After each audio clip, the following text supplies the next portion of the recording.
All right. Hello, everyone, and welcome to, I think, our fourth our admitted student Maverick session. We're very happy that you could join us today. I know today's session is an important one that we get a lot of questions about, and that is about payments and how do you pay your bill and what does it look like making payments when you come to the university. What should you plan for? What should you budget for? And so today we are hoping to address a lot of those common questions that international students have as they're planning to enroll for the fall 2023 semester. For those of you who've not met me yet, my name is Elizabeth Lorenz. I work as the Assistant Director for International Recruitment at Minnesota State University, Mankato. And today we have a wonderful guest presenter joining us from the Student Financial Service Office. So Trista, I'll let you introduce yourself. Sure, I'm Trista Canal. I'm the Accounts Receivable Director, and I work in Student Financial Services at MSU Mankato. Awesome. So the session for today will probably be about 20 to 30 minutes of us presenting information about payments and financial plans at Minnesota State University, Mankato, and some things to think through as an international student. And then the remaining part of the session will be open for questions. So there is a chat box in the AirMeet platform, and you can type your questions into the chat box, and we'll be saving those for the end and hopefully get through everyone's questions that you have. So ask lots of questions. Just know we'll be answering those towards the end of the session. So with that, I am going to share my screen. And then we will get started.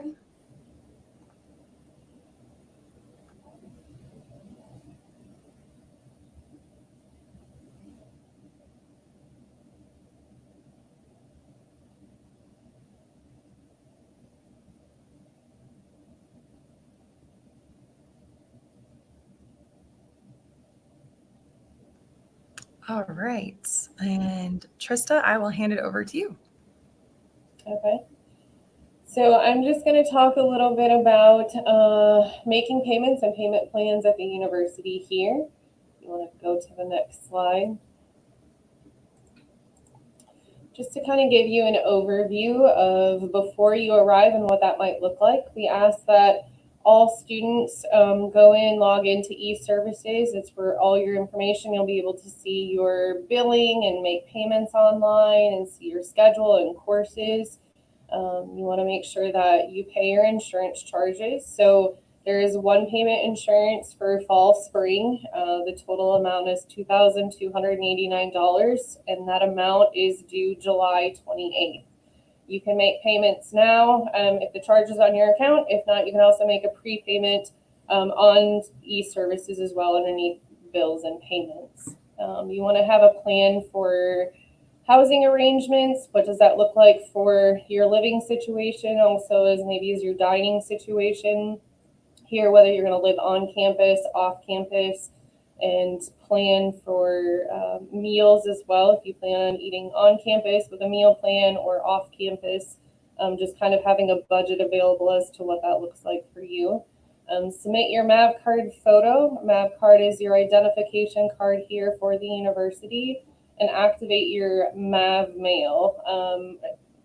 University email is our preferred and common communication here at the university, so you want to make sure that you have your email, that you check that. That's how we send out important announcements, due dates, past due bills, any fees, any updates to courses, to make sure that you monitor your MAV mail and have your address and all your contact information as well can be updated in e-services. Just some things to kind of consider upon your arrival, making sure that you have money to get started, where you will live and how much. Sometimes you can have a housing deposit. You have to have maybe first month's, last month's, or deposit down to get into housing. Are you going to live by yourself, have roommates, split the cost? Where will you eat, as I had mentioned, whether you're going to be on campus, off campus? And then what transportation will you use? Will you have a car here? Will you use the bus? Will you walk? Different other modes of transportation that you have to be thinking about upon your arrival here in Minnesota. Paying your university bill, you want to look at it as any of your university charges that you have for your classes, tuition and fees, and then any minus scholarship funding that you may receive in the Maverick International Scholarship will be your remaining bill due. If you have other financial aid or scholarships that may apply to your account as well, and that due date for fall is September 25th. And you can pay online or at the cashier's office. So paying your bill online through e-services, as I mentioned, you can go online, log into e-services, bills and payments, in person at the cashier's office. We're located in Wigley Administration, kind of close next to the Union here, downstairs from the International Center. We make check payable to the cashier's office. We also have partnered with Flywire, which is a third-party payment provider that will wire money from your country into the university. We have on our website the link to where you can get started. It's important with Flywire. We also have a slide on that, but it's step 6. There is a PDF that you can provide to your bank that provides the banking information for them to be able to transfer the money here to the university. There is a payment plan that we have with Nelnet. There's many bookmarks, brochures that we have that send out for payment plan, which you can pay throughout the semester. There is a $30 enrollment fee per semester, and there are sign-up dates as well as available. One thing that we do want to make everyone aware of, that payments can be made to the university charges only, meaning that we will not release any overages, excess transfers, meaning if your bill is $5,000, please send $5,000. Do not send $6,000 in hope of getting that extra $1,000 as an overage to you as a student. We will not lease those, and we suggest that you open a personal bank account here in the United States. This is just kind of the screen to what it looks like for bills and payments in e-services.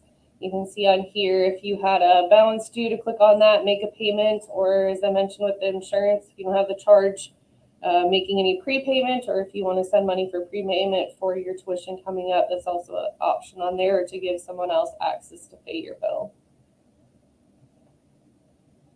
This is with the cashier's office, like I said, in Wigley Administration. You can pay in cash, check, money order, Apple Pay, credit, debit card. Mail, we ask just checks only. Please do not send cash in the mail. This is a video of Flywire.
The video kind of just went over a brief introduction of how you enter in your information, who's sending the money, how much money you want to send, and then selecting your options for payment on there and in your currency that you're sending from.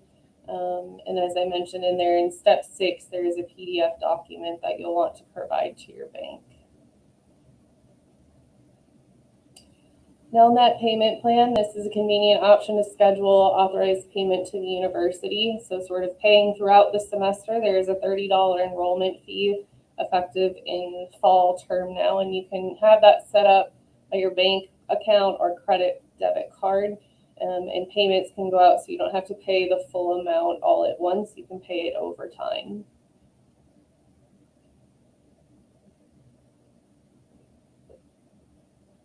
And for this semester, just again to kind of recap, how do you want to plan to pay for housing, rent, utilities, meals, clothes, laundry, and miscellaneous expenses? Sort of just kind of have a budget in mind and plan, at least for your first couple months here, what that might look like and prepare for your arrival. As I mentioned in a previous slide, to please only send money from international wire payments for your bill due here at the university to the university.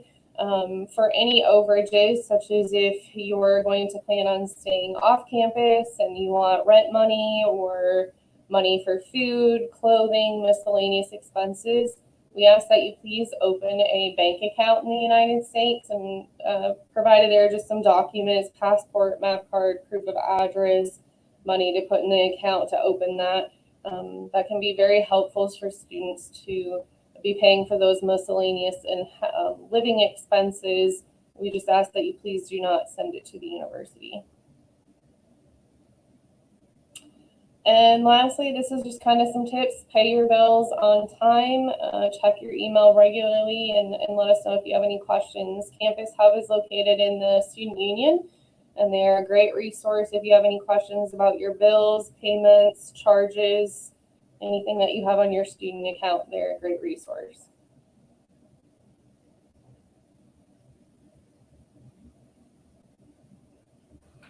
Awesome. Thanks, Trista. I have a couple slides here I added as well, just to recap with details of what the estimated bill will be for this next year and a few other slides. But I guess I apologize. I guess the sound wasn't working on the Flywire payment. I can't see anything when I'm sharing my screen in AirMeet. But do you just want to recap really quickly, again, with Flywire, any tips or suggestions you have if students are choosing that payment option?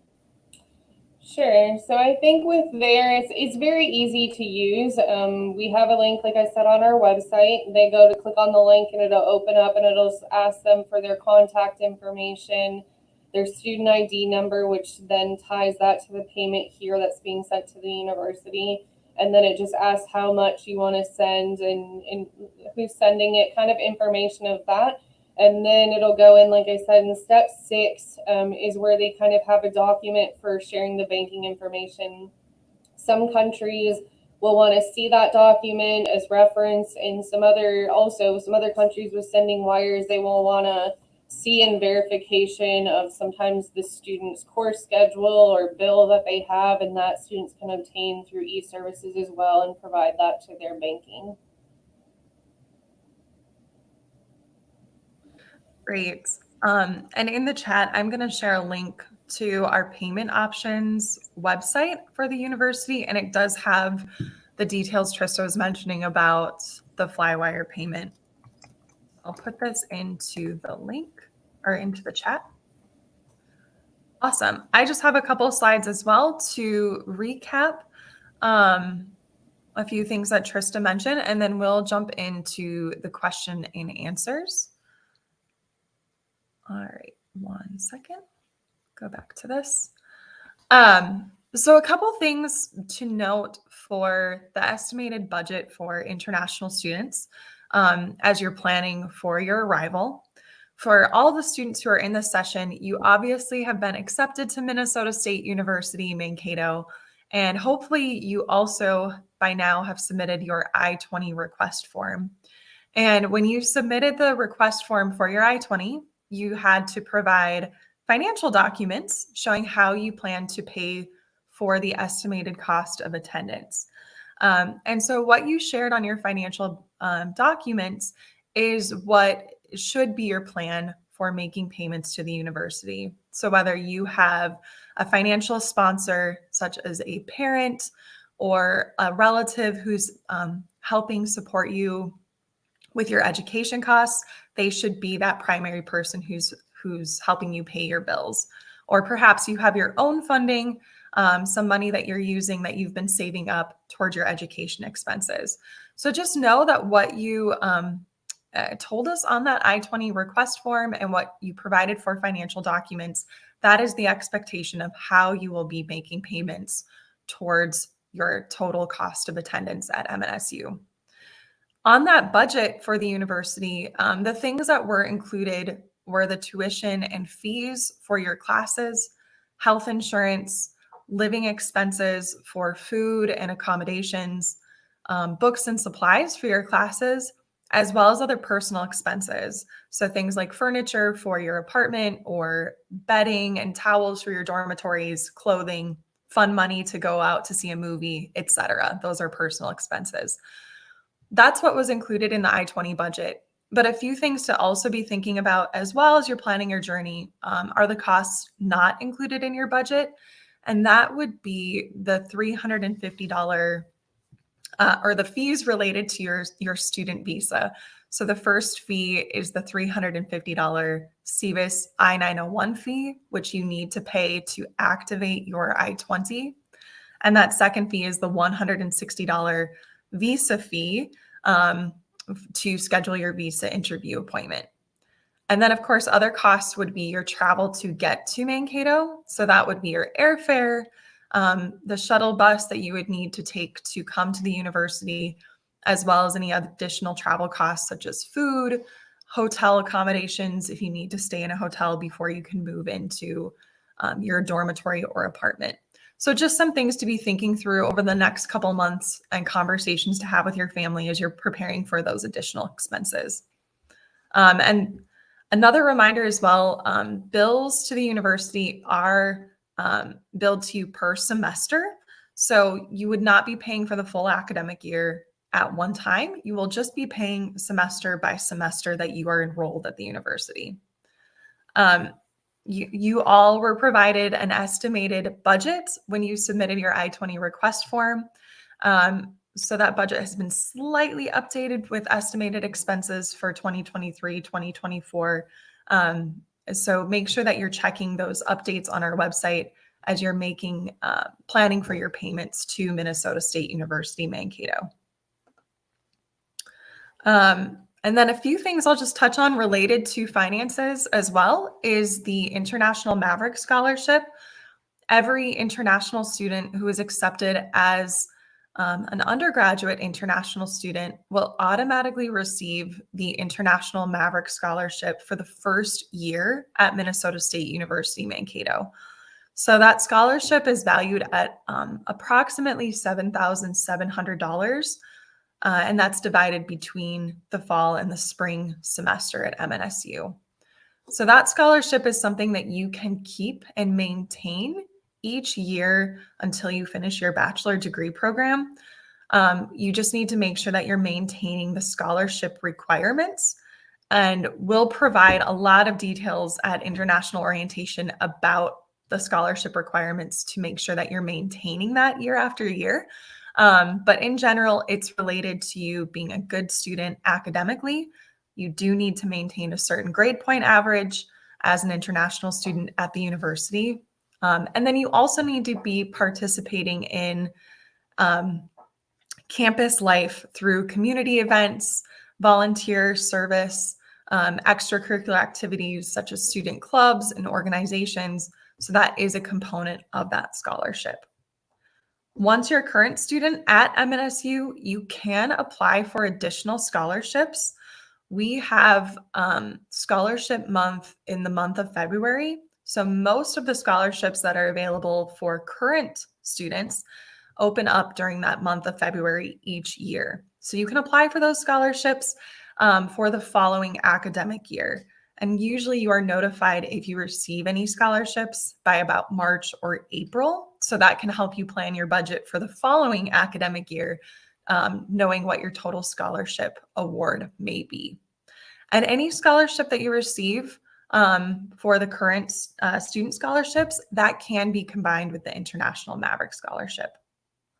So just wanted to mention those things about scholarships.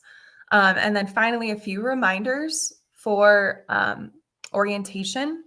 International orientation is taking place the week of August 14 through 18. International students need to arrive no later than August 15th. If you are not able to join us by August 15th, you will need to reapply for the spring 2024 semester. When you're coming for orientation, as a reminder, we'll say this many times over the next couple of weeks, but as a reminder, make sure to bring your passport and visa, your I-20, and the I-94 piece that's listed there. We will help you with that at international orientation. And then the other thing I want to highlight on here that we mentioned in Trista's presentation is making sure to pay that annual health insurance. It is required that you pay health insurance before you can register for your classes at Minnesota State University. So that health insurance is for the 2023-2024 year is $2,289. You can make prepayments towards that before you come to international orientation, or you can make the full amount payment when you arrive on campus for international orientation. So once again, it's very important that you're planning for that international health insurance requirement because you do need to pay that before you can register for any classes.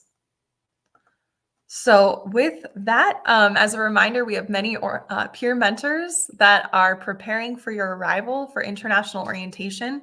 And so they're super excited to meet you during that international orientation week and help you transition to Minnesota State University Mankato and joining the Maverick community.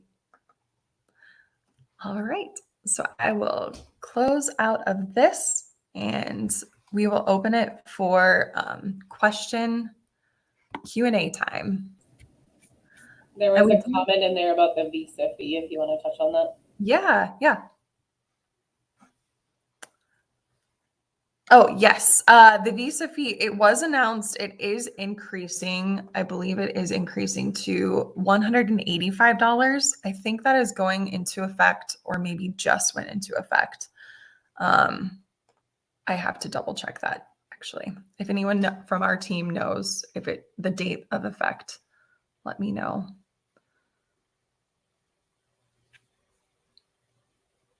But yes, it will be increasing to $185. So I apologize, that presentation was slightly out of date. We also have students joining us on the live stream on YouTube. So there may be some questions coming in from our live stream students. It looks like there's 2 that came in from YouTube. So is there a way to pay for their insurance in installments, or does it need to be paid as a one-time payment? Trista, do you know if a student starts making payments between now and International Orientation Week, can they make smaller payments towards that total amount? No, unfortunately, it is a one-time payment. It has to be paid in full. Thanks for answering that. And the deadline, I think I mentioned in that, but just to recap, the deadline to pay that is July 28th.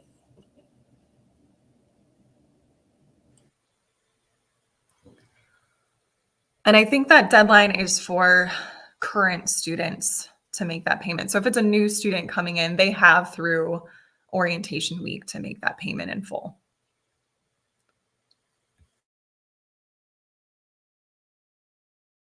The next question is there a full scholarship for graduate international students? And I can help answer that question. For our graduate students, the primary source of funding from the university is through graduate assistantships. And so a graduate assistantship or teaching assistantship is a job and position directly related to a graduate department or a student service office. So this is something you would apply to kind of similar to how you would apply for a job at the university. And if you are selected for a graduate assistantship or teaching assistantship, that typically provides a tuition waiver of up to 9 credits per semester, and usually a living allowance or stipend of up to $10,000 for 2 semesters, so $5,000 each semester. That's the closest source of funding that we have for full funding for graduate students, but there are still additional costs that a teaching assistantship or graduate assistantship would not cover. So things like health insurance, the TA or GA position does not cover any additional living expenses that surpass that $10,000 stipend. It, of course, you would have to pay out of pocket. It does not cover books for your classes. So there are some additional, and it also does not cover the fees for your classes. It will cover tuition, but not the course fee. So if you have not applied for a graduate assistantship, I would encourage you to search for open assistantship options on the university website. If you just search graduate assistantships, it will show open positions that are available for you to apply for. And that's typically updated in real time. So as university departments need graduate assistants, they will usually post open positions on that website. All right. So next question from YouTube. What is the charge for registration for the class for international students? It looks like, what's the charge for enrollment? And I'm going to assume that means just the tuition charges. So there's not, for students joining the university at this time, we do not have an enrollment deposit or an enrollment fee that is required for students to pay to secure their place at the university. So students, apart from the health insurance, there's not a requirement at this time for a prepayment.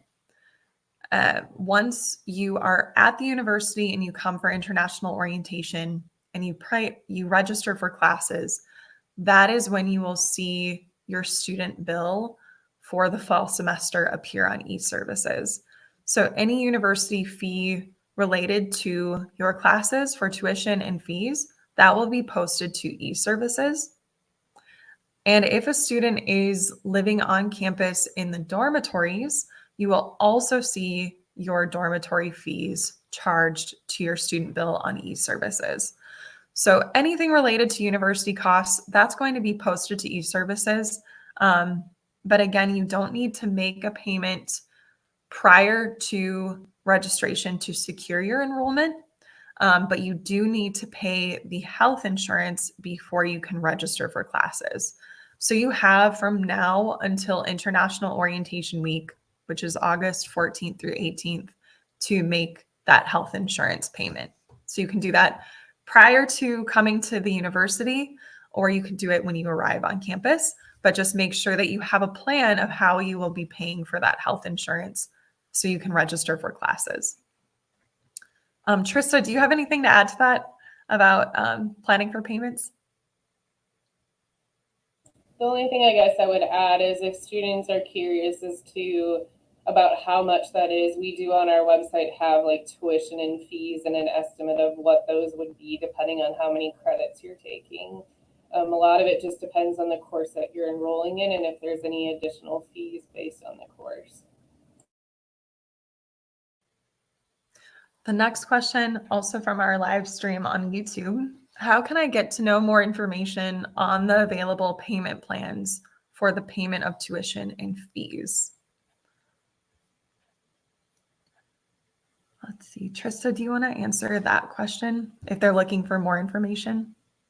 Yeah, so you can go on our website underneath kind of University Services, Campus Hub, Bills and Payments. It outlines the payment plans and installments, and it'll review in there what the payment plans, and there's a link to actually the website that has the enrollment days and then how many payments are due kind of through that semester and what that looks like for you to balance that out. But I would just encourage you to go to our website underneath Campus Hub, Student Financial Services, Bills and Payments, and then it has payment plans listed on there. You can find more information there.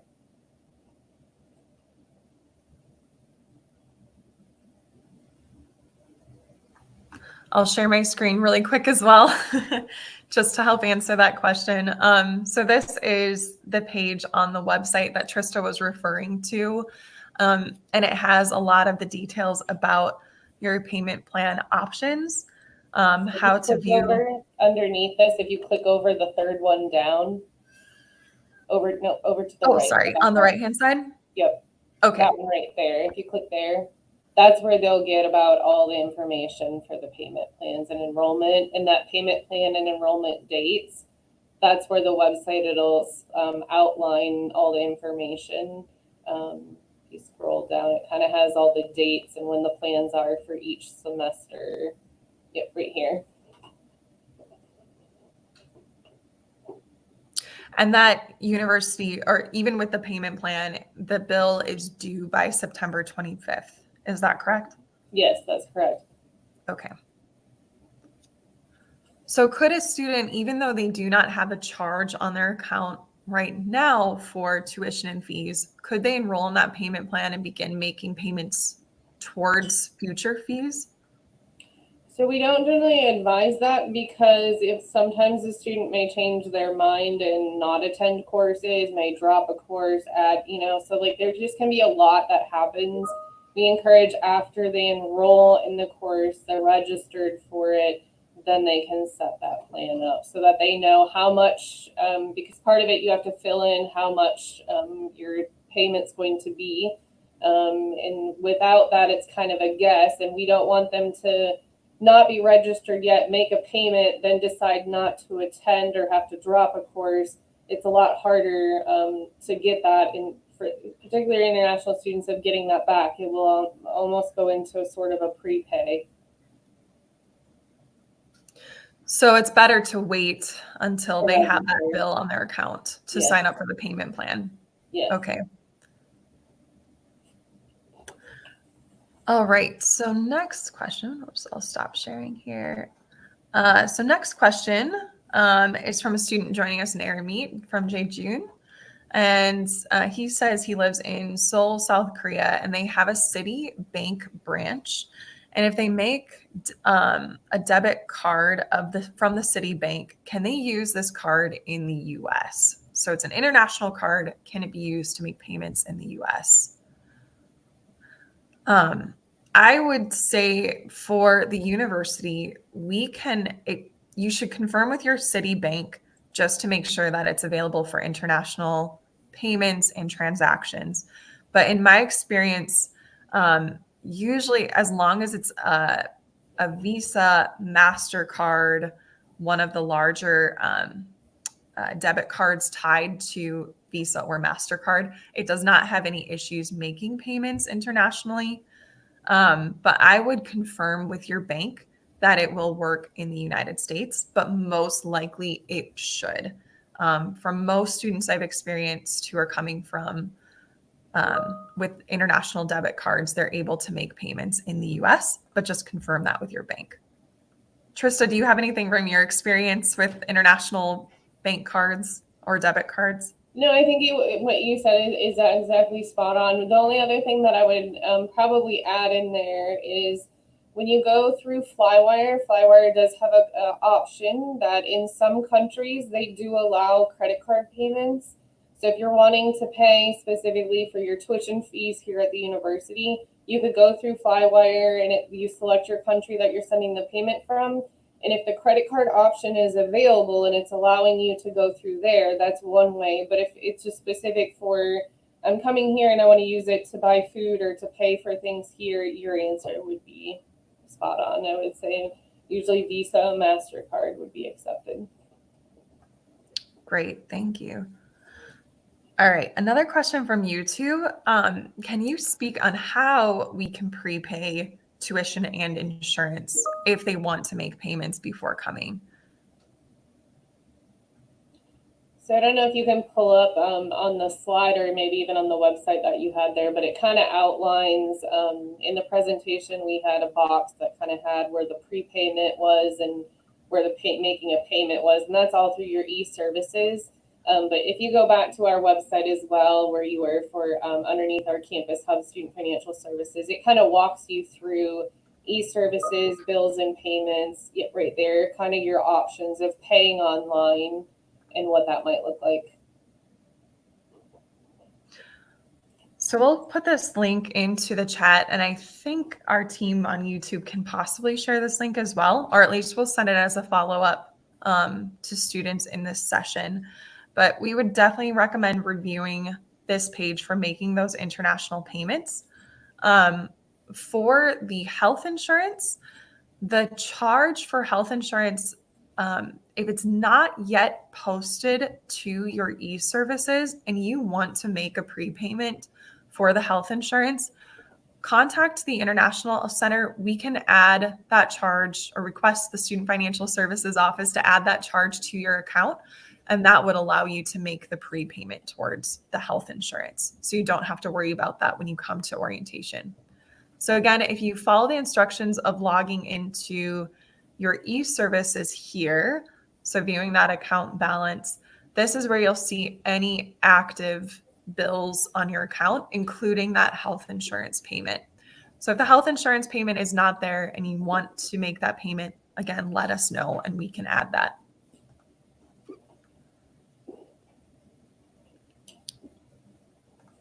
Okay. Looks like there's another question.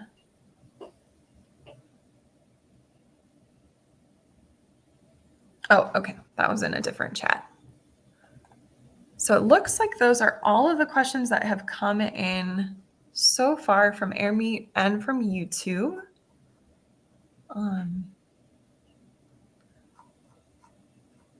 Oh, one more just came in. Could we speak about on-campus employment? Yes, I can definitely speak about that. I actually will share my screen once again.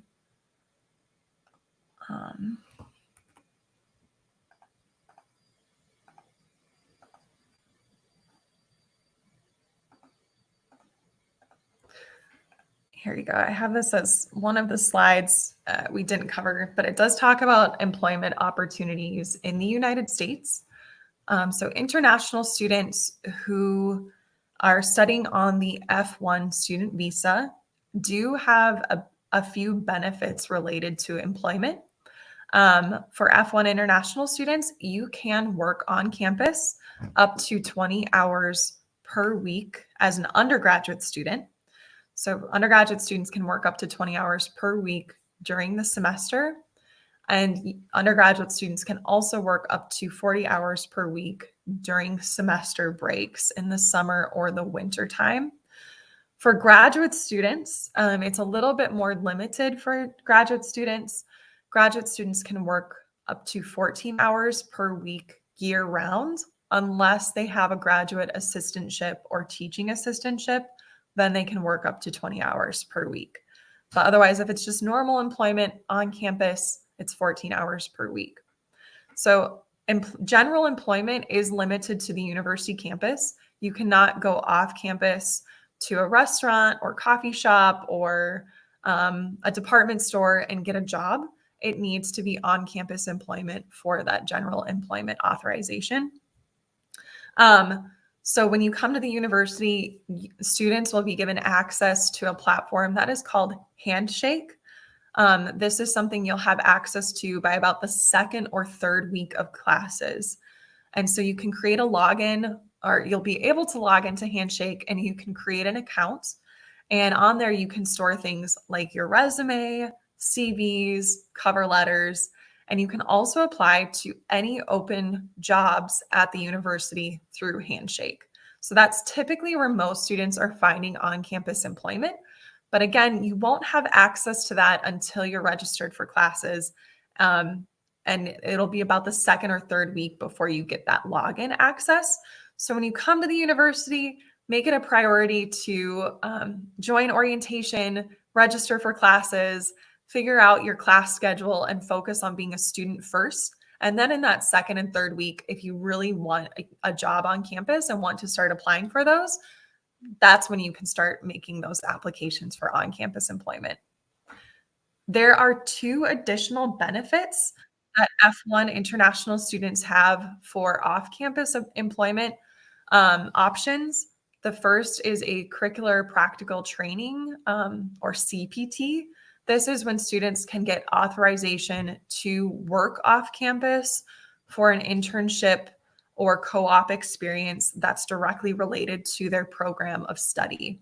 So this does require authorization before you can go and participate in an internship experience. But the International Center at the university will be there to assist you with any questions related to this CPT benefit. That's something that students are typically doing in their second, third, or fourth year of their program if they're a bachelor student. So it's not something you would need to worry about in your first year. And then long term, thinking ahead for employment options and benefits for your program, F1 international students have the opportunity for optional practical training, or OPT. This is when you can apply for work authorization in the US in your final term of study of your program. So this will give you access to work in the US up to 12 months after completing your program. And then if you're studying a program that's related to science, technology, engineering, or mathematics, you can apply for an extension for employment in the US for an additional 2 years. So that's kind of the summary of employment opportunities. But what you need to take away for right now is you can work when you come to the US, but it can only be on campus. So keep that in mind. When you're joining the university, you'll be able to start applying for those jobs about that second or third week. But your priority definitely should be to be a student first. So make sure that you're prioritizing your courses before choosing to apply for on-campus jobs.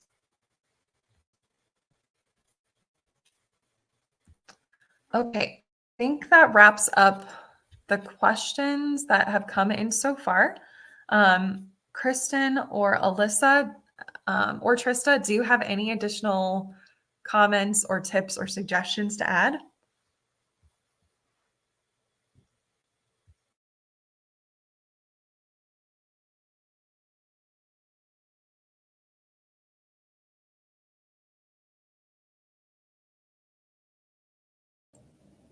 I think I would just add that if students have any questions for tuition, fees, charges on their accounts, if you're not understanding something, please contact the campus hub or go visit them. Like I said, they're in the student union. You can go up and talk to them. You can chat with them. You can send an email to them. They are a great resource. So please feel free. If you're not sure, ask them. We're here to help you. Great. Thanks so much, Trista, for joining us. One final piece of advice that I would add is make sure that you are reviewing the Minnesota State University website. Our website has a lot of information on it, and I know that can be overwhelming to find things. But if you use that search bar option and you search for key terms like payment plans, on-campus jobs, employment, it really is it's kind of like Google. It's a very comprehensive search engine. And so you can Google a lot of information on the university website just by using this search platform.